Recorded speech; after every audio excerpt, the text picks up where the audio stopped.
اور خوبصورت بنانے کا طریقہ بتا دیا حضور نبی کریم صلی اللہ علیہ وسلم کہ اس طرح کرو تو وہ خوبصورت ہو کر پہنچ جائے گی اللہ تبارک و تعالیٰ کیا.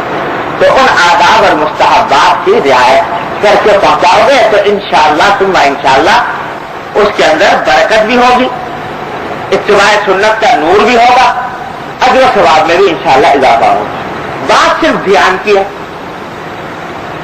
صرف دھیان کیا، کوئی زیادہ محنت اور مشقت اٹھانے نہیں پڑتی. ایک مرتبہ تفصیل سے پہلے عرض کر کیا تھا کئی سال پہلے اسی مجلس میں نماز کا پورا طریقہ جو سنت کے مطابق صحیح طریقے سے آداب کے ساتھ انجام دینے کا کیا طریقہ ہے.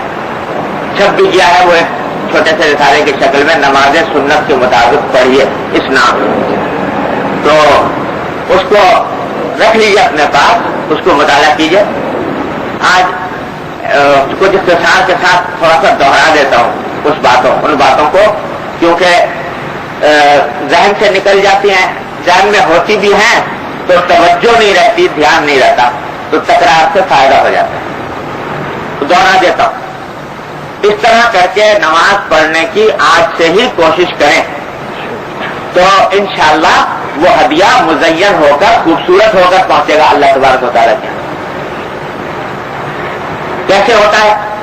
سب سے پہلی بات تو یہ ہے کہ آدمی جب قبلہ روح ہو کر کھڑا ہوا نماز کے لیے تو کھڑے ہونے کا طریقہ مردوں کے لیے یہ ہے کہ اپنے دونوں پاؤں کے درمیان تھوڑا سا فاصلہ رکھیں، ملا کر نہ کھڑے ہوں، اور دونوں پاؤں سیدھے ہوں، انگلیاں قبلے کی جانب ہوں، ایسے دائیں بائیں مڑے ہوئے نہ ہوں، سیدھے ہوں، اور دونوں کے درمیان تھوڑا سا فاصلہ ہو. مردوں کے لیے یہ طریقہ ہے کھڑے ہونے کا. عورتوں کے لیے یہ طریقہ ہے کہ وہ ملا کر کھڑی ہو، دونوں پاؤں کو ملا کے کھڑی ہوں، وہ فاصلہ نہ رکھیں بلکہ دونوں کو اچھی طرح ملا لیں، پاؤں کو، دونوں کے درمیان کوئی فاصلہ باقی نہ رہے. لیکن مردوں کے کھڑے ہونے میں دونوں فاصلہ ہو اور پاؤں قبلے کی جانب انگلیاں سیدھی. کھڑے ہو گئے. اب تکبیر تحریمہ کہنی ہے، ہاتھ اٹھانے ہیں، اس کے لیے ہاتھ اٹھانے سنت ہے تکبیر تحریمہ کے لیے. تو ہاتھ اٹھانا کا صحیح طریقہ یہ ہے کہ دونوں ہاتھوں کی پوری ہتھیلیاں یہ قبلے کی جانب ہے، قبلے کی جانب ہونی چاہیے. بعض لوگ ایسے اٹھا لیتے ہیں، کوئی ہاتھ کانوں تک لے جاتا ہے، کوئی کانوں سے اوپر لے جاتا ہے، کوئی نیچے لے جاتا ہے، کوئی ایسے اشارہ کر دیتا ہے، اور کوئی کان پکڑ ہی لیتا ہے. تو یہ سب طریقے خلاف سنت ہے. سنت کا طریقہ یہ ہے کہ ہاتھ کی ہتھیلیاں دونوں کعبے شریف کی طرف قبلے شریف، اور اتنا اٹھائے کہ یہ انگوٹھے کا یہ سہیوگ تیرا یہ کانوں کی لو کے برابر آ جائے، لگ جائے کان سے تو بھی کوئی حرج نہیں، ورنہ اس کے برابر آ جائے.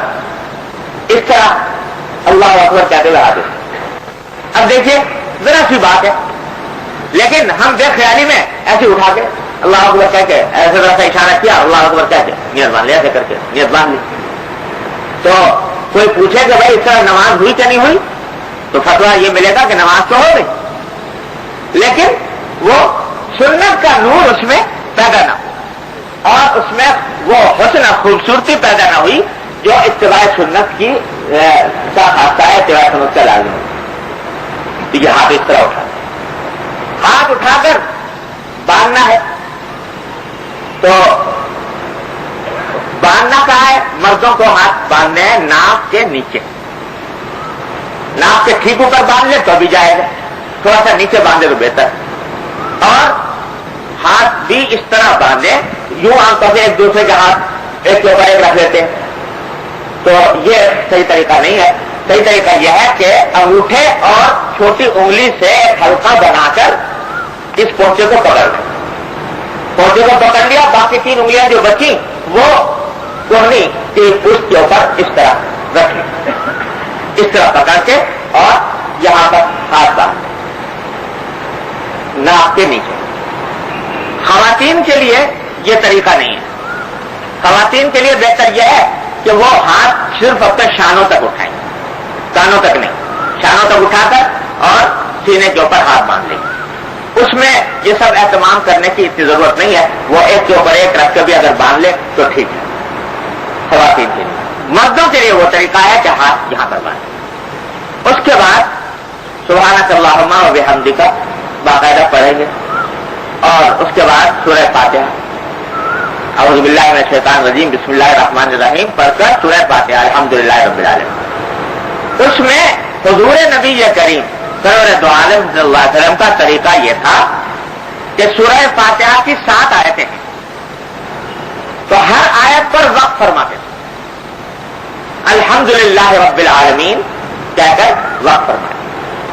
پھر مالک یوم الدین الرحمن الرحیم کہہ کر وقف فرمائے. مالک یوم الدین کہہ کر وقف فرمائے. اب یہ سنت, اس نیت سے اگر آپ یہ کام کریں کہ حضور نبی کریم صلی اللہ علیہ وسلم ہر آیت پر وقف کرتے تھے, میں بھی ہر آیت پر وقف کروں, تو دیکھو سنت کا اس میں برکت حاصل ہوگی. اب بہت کم ہے کہ جو اس کا لحاظ رکھتے ہیں. بس اوقات ایک سانس میں پوری سورہ فاتحہ پڑھ گئے اور آخر تک پڑھ گئے, تو اگر ایک سانس میں پڑھ جائے کوئی ناجائز نہیں, حرام نہیں, نماز فاسد نہیں ہوتی اور کوئی ناجائز کام بھی نہیں ہے. لیکن سنت کی اتباع کی نیت سے اگر ہر آیت پر وقت کرو گے تو انشاءاللہ اس کے اوپر اجر و ثواب ملے گا. اور اس میں ایک بات اور بھی, حدیث میں نبی کریم صلی اللہ علیہ وسلم فرماتے ہیں کہ جب بندہ سورہ فاتحہ پڑھتا ہے نماز میں, اور سورہ فاتحہ پڑھتے ہوئے کہتا ہے الحمدللہ رب العالمین, مانا کیا ہے اس کے کہ تمام تعریفیں اللہ کی ہے, اللہ کے لیے ہے جو پروردگار ہے سارے جہانوں کا. یہ جب جملہ کہتا ہے تو حدیث میں آتا ہے کہ اللہ تبارک و تعالی اس کا جواب دیتے. کیا جواب دیتے؟ جب عبداللہ رب العالمین بندے نے کہا تو اللہ تعالیٰ فرماتے ہیں حمدنی عبدی, میرے بندے نے میری تعریف. یہ جواب دے رہے ہیں اللہ تبارک, میرے بندے نے میری تعریف. جب کہتا ہے الرحمن الرحیم تو باری تعالیٰ فرماتے ہیں اثنا علی عبدی, میرے بندے نے میری ثنا کی.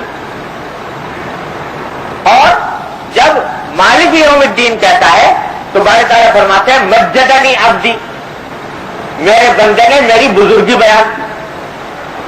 اور جب ایاک نعبد و ایاک نستعین کہتا ہے تو باری تعالیٰ فرماتے ہیں کہ ذالک بینی و بین عبدی ولعبدی ما سأل, کہ یہ جو جملہ اس نے کہا نا بندے نے میرے ایاک نعبد و ایاک نستعین, کہ اللہ ہم تیری ہی عبادت کرتے ہیں اور تجھی سے مدد چاہتے ہیں.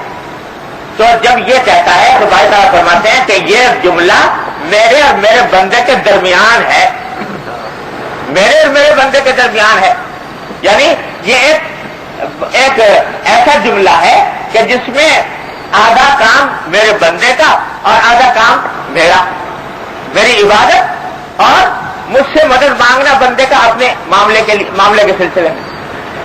یہ بھی اس کا مطلب ہے کہ یہ میرے اور میرے بندے کے درمیان ایک معاہدہ ہے کہ وہ میرے سوا